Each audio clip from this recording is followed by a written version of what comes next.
안녕하세요. 저는 이번에 2014학년도 중앙대학교 전자전기공학부에 편입하게 된 권준호라고 합니다.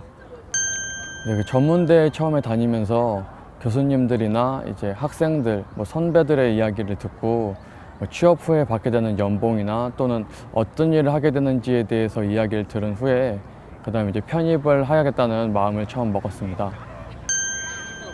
저는 먼저 1년 6개월을 준비했기 때문에 처음 6개월 동안은 제가 어떤 교수님과 맞는지, 그다음 이 학원이 저랑 맞는지에 대한 선택이 가능하였습니다. 그래서 김영 편입학원을 6개월 동안 다니면서 이 학원에서 나랑 맞는 교수님들과 그다음 이제 학원 시스템이 저랑 가장 잘 맞는다는 걸 느끼게 되어서 이 학원을 선택하게 되었습니다.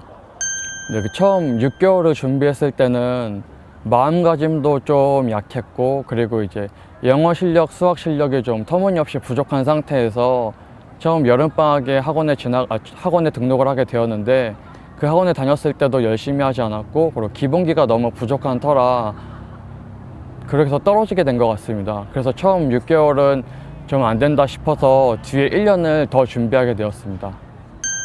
보통 학생들은 아침 새벽에 학원에 나와서 수업을 듣고 그 다음에 이제 공부를 계속 시작하는데, 저 같은 경우는 그 학생들하고 좀 다르게 학원에 일찍 나올 자신이 있었는데 늦게 갈 자신이 없어서 일부러 저녁반을 선택하였습니다.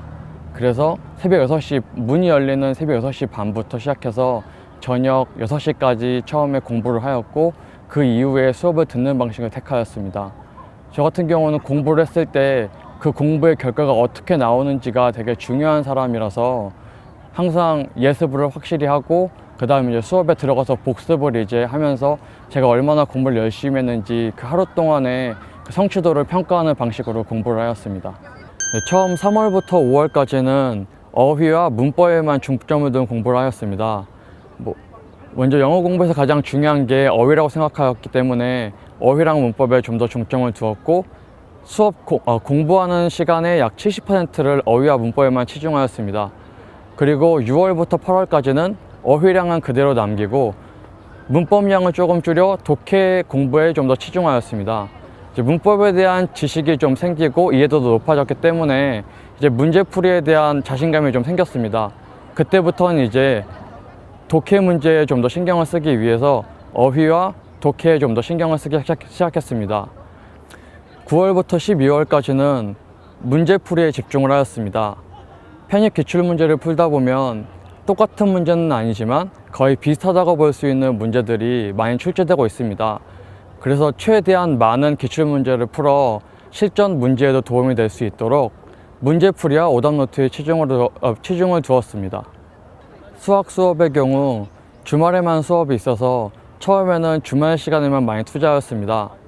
3월부터 5월까지는 미분과 적분학 수업을 많이 듣는데, 그 부분은 약간 기초 부분이라고 생각을 하게 되어 주말에만 시간을 투자하였고, 그리고 6월부터 7월 이 부분에 선형대수라는 과목을 배우게 되는데, 이때부터 조금씩 시간을 늘려갔습니다.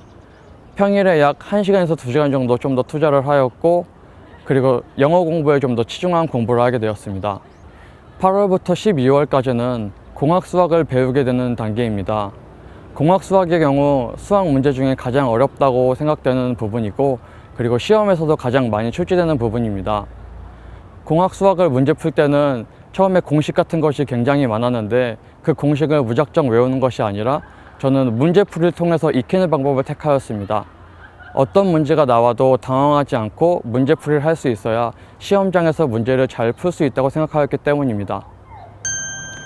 보통 학생들이 슬럼프가 7월, 8월쯤에 오기 시작하고요. 저 또한 그때 왔습니다. 처음 3월 달에 공부를 열심히 해서 한 4월, 5월, 6월까지는 성적이 올랐는데, 7월부터 갑자기 성적이 정체기가 오면서 7월, 8월, 9월까지는 계속 성적이 오르지 않고 보통 학생들과 같이 슬럼프가 오기 시작했습니다. 그때 저는 오히려 좀 더 쉬운 문제를 풀어보면서 다른 혼자 전에 있던 기출문제를 푸는 그걸 이제 점수를 토대로 제 점수가 많이 향상됐다고 생각을 하였고, 학원 시험에만 의존하지 않고 다른 학원 시험도 보고 그 다음에 다른 기출문제도 풀어보면서 제 성적이 많이 올랐다고 생각을 하여 그걸로 슬럼프를 극복하였습니다. 시험 직전에 시험장 안에서 저만의 문법 요약 노트와 그리고 오답 노트만 보게 되었습니다. 빨간색으로 표시된 부분만 따로 체크를 해서 그 부분만 공부를 한 후에 시험에 임하게 되었습니다. 지금은 가지 않았지만 가장 기억에 남는 대학은 건국대학교였습니다. 저의 경우 1년 6개월을 준비한 터라 처음 6개월을 준비했을 때 모든 학교에 다 떨어지고 건국대학교만 1차 합격해서 면접장까지 들어섰습니다. 근데 그때 건국대학교에서 떨어져서 1년을 다시 준비했었는데 이번에 건국대학교에 들어갔을 때는 면접 시험을 봤을 때 작년과 똑같이 첫 번째로 면접장에 임하게 되었고 들어가자마자 교수님들에게 이렇게 말했습니다. 작년에도 1번, 이번에도 1번, 두 번째 지원하는 지원자 권준호입니다. 라고 말씀을 드렸더니 교수님들께서 여러 가지 질문을 해주셨습니다. 그리고 교수님들께서 많이 편안한 분위기를 만들어 주셨고 나갈 때는 또 제가 교수님들에게 이번에 떨어뜨리시면 내년에도 또 오겠다고 그렇게 외치고 그러고 나갔더니 교수님께서 좋게 봐주셨는지는 잘 모르겠지만 면접을 그렇게 많이 잘 본 것 같지는 않았는데도 불구하고 교수님께서 합격을 시켜주셨고 최초 합격을 하게 되었습니다. 지금은 가지 않게 되었지만 가장 기억에 남았던 대학 중에 하나가 건국대학교입니다. 난생 처음 배우는 과목들이 너무 많아서 공부하는데 벌써부터 좀 힘이 드는 편입니다. 편입할 때보다는 좀 덜 열심히 하는 편이지만 그래도 도서관을 전전하며 최대한 공부하는 데 힘쓰고 있습니다. 가장 먼저 목표는 최대한 좋은 학점을 받는 것이 저의 목표입니다. 내 인생에 한 줄기 빛을 내려준 입시제도라고 생각합니다. 저 같은 경우 중학교, 고등학교 때 공부를 너무 안 한 탓에 공부를 많이 못해서 대학교에도 좋은데 진학하지 못하였고 그렇게 남들보다 좀 더 이렇게 당당할 수가 없었던 상황이었는데 지금 편입을 하게 되면서 중앙대학교에 입학하게 되어 다른 사람들에게도 좀 더 떳떳한 마음이 생긴 것 같습니다. 무조건 열심히 하라는 말은 하지 않겠습니다. 다만 공부를 할 때 자기 자신을 속이지 않으셨으면 좋겠습니다.